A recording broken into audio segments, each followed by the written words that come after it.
Simone पतरस की कहानी, जिसे कैफा के नाम से भी जाना जाता है, यीशु मसीह के पहले अनुयायियों में से एक था। वह एक मुखर और उत्साही शिष्य था, जो यीशु के सबसे घनिष्ठ मित्रों में से एक था। वह एक प्रेरित और कलीसिया का खंभा था। पतरस उत्साही, दृढ़ इच्छा शक्ति रखने वाला, शीघ्रता से आवेश में आने वाला और कई बार क्रूर स्वभाव वाला व्यक्ति था। पतरस में कई गुण थे और उसके जीवन में कई असफलताएं भी थी। तब भी प्रभु जिसने उसे चुना था, वह उसे रूप में ढालता चला गया, जैसा उसने पतरस को बनाने की मंशा की थी। शिमोन पतरस मूल रूप से बैतसैदा से था। वह कफरनहूम में रहता था, जो कि गलील के सागर के तट के दोनों ओर बसा हुआ नगर था। वह विवाहित व्यक्ति था। वह और याकूब और यूहन्ना एक लाभ देने वाले मछली पकड़ने के व्यवसाय में भागीदार थे। सिमोन पतरस ने अपने भाई अंद्रयास के माध्यम से यीशु मसीह से मुलाकात की, जिसने बपतिस्मा देने वाले यूहन्ना को यह घोषणा करते हुए सुना कि यीशु मसीह परमेश्वर का मेमना था। वह यीशु के पीछे हो लिया था। अंद्रयास तुरंत अपने भाई को ढूंढकर उसे यीशु मसीह के पास ले आया। सिमोन से मिलने पर यीशु मसीह ने उसे एक नया नाम कैफा दिया, पतरस, जिसका अर्थ चट्टान होता है। इसके बाद यीशु ने आंतरिक तौर पर पतरस को अपने पीछे चलने के लिए बुलाया, जो बुलाहट की प्रक्रिया में मछलियों के एक बहुत बड़े जाल को आश्चर्यजनक रीति से पकड़ता है। तुरंत पतरस ने प्रभु यीशु का अनुसरण करने के लिए अपना जाल और अपना सब कुछ छोड़ दिया। अगले 3 सालों तक पतरस प्रभु यीशु के शिष्य के रूप में रहा। जन्म से एक स्वाभाविक अगुआ होने के नाते पतरस 12 की ओर से एक वास्तविक प्रवक्ता बन गया।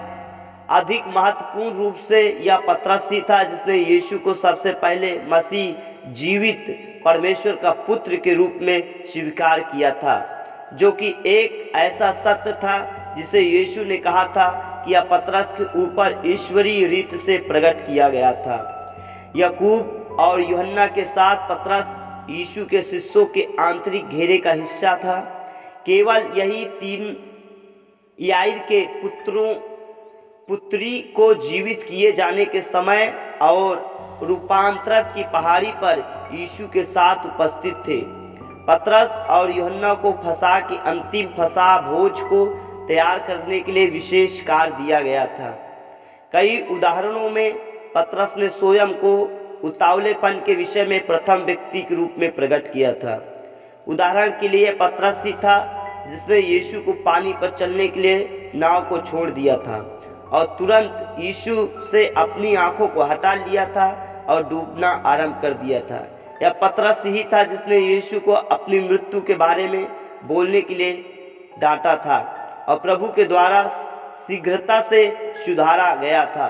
यह पतरस ही था जिसने मूसा, एलिया और यीशु को सम्मानित करने के लिए 3 तंबू का निर्माण करने का सुझाव दिया और परमेश्वर की महिमा के ऊपर भयभीत रूप से मौन धारण करते हुए भूमि पर गिर पड़ा था। यह पतरस ही था जिसने अपनी तलवार निकाली थी और महायाजक के सेवक के ऊपर आक्रमण कर दिया था और उसे तुरंत अपने हथियार को कवच में रखने के लिए कहा गया था।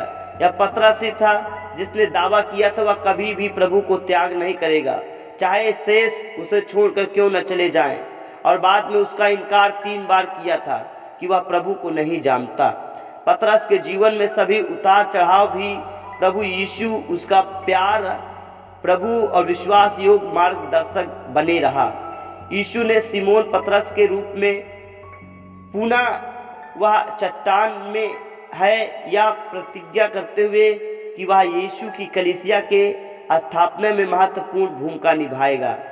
यीशु के पुनरुत्थान के बाद यीशु ने विशेष रूप से पतरस का नाम लिया, जिसे शुभ संदेश सुनाने की आवश्यकता थी, और मछली के बड़े जाल को पकड़ने के आश्चर्य कर्म को देखते हुए यीशु पतरस को क्षमा करते हुए और उसे बहाल करते हुए और उससे प्रेरित के रूप में फिर से स्थापित करते हुए उसके जीवन में एक विशेष बिंदु को लेकर आता है।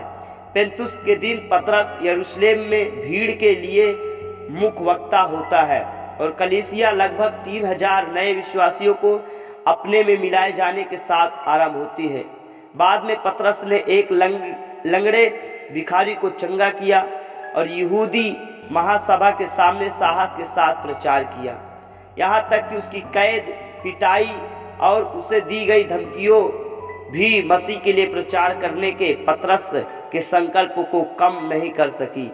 यीशु प्रतिज्ञा करता है कि कलीसिया के निर्माण को पतरस 3 चरणों में पूरा करेगा। पतरस ने पेंतुस के दिन प्रचार किया। इसके पश्चात जब समरियों ने पवित्र आत्मा को प्राप्त किया, अंत में उसे रोमी सेनापति कुरनेलियुस के घर पर बुलाया गया, जिसने विश्वास किया और पवित्र आत्मा को भी पाया। इस तरह पतरस ने 3 विभिन्न संसारों को खोल दिया। इस तरह उसने यहूदियों, समरियों, अन्य जातियों के लिए कलीसिया का दरवाजा खोल दिया। एक प्रेरित के रूप में भी पतरस ने कुछ बढ़ती हुई पीड़ाओं का अनुभव किया। सबसे पहले उसने सुसमाचार को कुरनेलियुस, एक अन्य जाति वाले व्यक्ति के पास ले जाने का विरोध किया। यद्यपि जब उसने रोम के वासियों को उसी तरह पवित्र आत्मा प्राप्त करते हुए देखा, तो पतरस ने निष्कर्ष निकाला कि परमेश्वर किसी का पक्ष नहीं करता है। इसके पश्चात पतरस ने विश्वासियों के रूप में अन्य जातियों की स्थिति का दृढ़ता से बचाव किया और यह स्वीकार किया कि उन्हें यहूदी व्यवस्था के अनुसार जीवन व्यतीत करने की कोई आवश्यकता नहीं है। पतरस ने मरकुस का सुसमाचार और दूसरा पतरस की 2 से पत्रियों को 60 से 68 ईस्वी सन के मध्य किसी समय में लिखा। यीशु ने कहा था कि पतरस एक शहीद की मृत्यु को प्राप्त करेगा, जो कि एक भविष्यवाणी के रूप में नीरो के शासनकाल के समय में संभवतः पूरी हुई। परंपरा यह है कि पतरस को रोम में उल्टे क्रूस के ऊपर चढ़ाया गया था। प्रभु यीशु आपको